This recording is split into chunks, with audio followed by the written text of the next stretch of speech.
नमस्कार, मैं हूं आरजू अंसारी और आप देख रहे हैं राष्ट्रीय जगत विजन न्यूज। पूर्व मुख्यमंत्री भूपेश बघेल के एक सोशल मीडिया पोस्ट को लेकर छत्तीसगढ़ की सियासत में हलचल तेज हो गई है।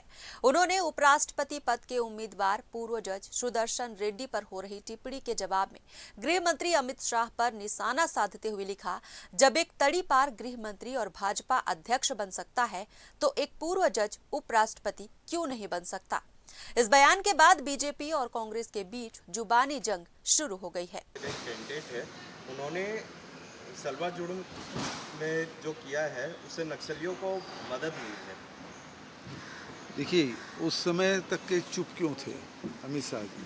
जब फैसला दिए उस समय कमेंट करना था और उसके बाद कमेंट करना था। आज जब कैंडिडेट हो गया तब उसके बारे में टिप्पणी कर रहे हैं। तो सवाल इस बात का है कि एक तड़ी पार है, देश का गृह मंत्री बन सकता है तो एक जज क्यों नहीं बन सकता। वहीं इस बयान पर बीजेपी नेता और नागरिक आपूर्ति निगम के अध्यक्ष संजय श्रीवास्तव ने प्रतिक्रिया देते हुए कहा कि कांग्रेस अब औपचारिक रूप से कमजोर हो गई है और अपने शब्दों की मर्यादा तक भूल चुकी है।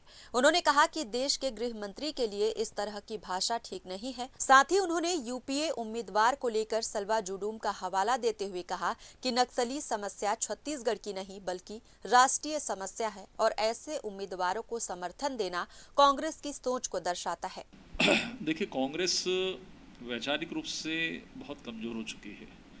शब्दों की जो मर्यादा होनी चाहिए वो भी शायद भूल चुके हैं। अमित शाह जी देश के गृह मंत्री हैं। गृह मंत्री के लिए किस तरह की भाषा होना चाहिए, किस तरह की टिप्पणी होनी चाहिए, ये शायद कांग्रेसी के विचारों में ये नहीं है, न उनकी शैलियों में है, न शब्दों में है, न उनके सम्मान में है। जहाँ तक उपराष्ट्रपति पद के जो यूपीए के उम्मीदवार हैं, ये बहुत सत्य है, सर्वविदित है कि जब नक्सल अभियान के खिलाफ में सलवा जुड़ूम अभियान चला था उस समय यही जो उपराष्ट्रपति पद के उम्मीदवार हैं इन्होंने उसकी खिलाफत की थी। तो निश्चित तौर पर नक्सल कोई छत्तीसगढ़ का विषय नहीं बल्कि एक राष्ट्रीय समस्या है और हिंदुस्तान का हर एक व्यक्ति ये चाहता है कि नक्सल समाप्त होना चाहिए। नक्सल की कोई भी जगह नहीं है लोकतंत्र के अंदर में।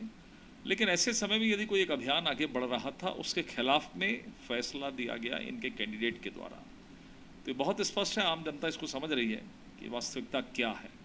तो मुझे लगता है इस पर कांग्रेस को विचार करना चाहिए, न कि शब्दों की अमर्यादित भाषाओं को जोड़कर किसी का अपमान करें। वहीं इस बयान पर कांग्रेस प्रदेश अध्यक्ष दीपक बैज ने पलटवार करते हुए कहा कि क्या कोई प्रमाण है कि यूपीए उम्मीदवार का नक्सलियों से कोई संबंध रहा हो। सलवा जुडूम एक जन आंदोलन था जिसमें बस्तर के युवाओं को शामिल किया गया, लेकिन बीजेपी सरकार ने उन्हें बिना ट्रेनिंग के हथियार दे दिए थे। नहीं, नक्सलियों से जुड़ा हुआ व्यक्ति के भारतीय जनता पार्टी के पास प्रूफ है क्या?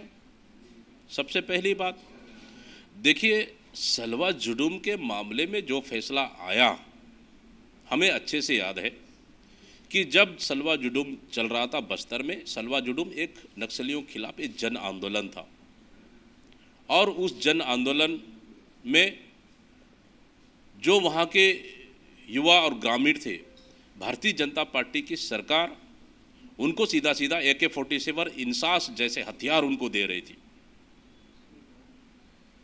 वो हथियार इसलिए कि क्या उसमें हथियार देने के लिए क्या कोई ट्रेनिंग हुआ था? क्या हथियार देने के लिए कोई अथॉराइज थे क्या? या फिर किस हिसाब से ग्रामीणों को हथियार उनके हाथों में दिया गया? क्या उसका दुरुपयोग नहीं हो सकता था क्या? इस मसले को लेकर कुछ समाज सेवियों ने सुप्रीम कोर्ट गए। अब सुप्रीम कोर्ट का जजमेंट जो इस इशू पे था कि बिना अथॉराइज के, बिना प्रमाण के या फिर बिना ट्रेनिंग के हथियार देना घातक हो सकता है, निर्णय इस पे आया। शायद इस बात को भारतीय जनता पार्टी को क्लियर होना चाहिए, पहला चीज। दूसरा चीज, क्या बिना ट्रेनिंग के किसी भी चलते फिरते युवा को हथियार दिया जा सकता है क्या? पहले भारतीय जनता पार्टी ये बताए, क्योंकि सरकार तो उनकी थी, हथियार तो उन्होंने दिया था, कोर्ट तो हथियार देने के मामले पर फैसला हुआ। तो भारतीय जनता पार्टी इसमें सहमत है क्या कि किसी भी युवा को हथियार दे देना चाहिए, AK-47 दे देना चाहिए? बिना प्रशिक्षण के, बिना एथोराइड के, बिना प्रमाण के दे देना चाहिए क्या? पहले ये तो क्लियर कर ले। मतलब इस तरह से भ्रम फैलाकर राजनीतिक प्रोपेगेंडा करना ये भारतीय जनता पार्टी की आदत है। जबकि उपराष्ट्रपति कैंडिडेट बी सुदर्शन रेड्डी शानदार कैंडिडेट है और कहीं ना कहीं भारतीय जनता पार्टी उनके कैंडिडेट घोषित होने से बैकफुट पर है। फिलहाल इस खबर में बस इतना ही। देश प्रदेश की खबरों से अपडेटेड रहने के लिए हमारे चैनल को सब्सक्राइब करें और नए खबरों के नोटिफिकेशन के लिए बेल आइकॉन जरूर दबाएं। नमस्कार।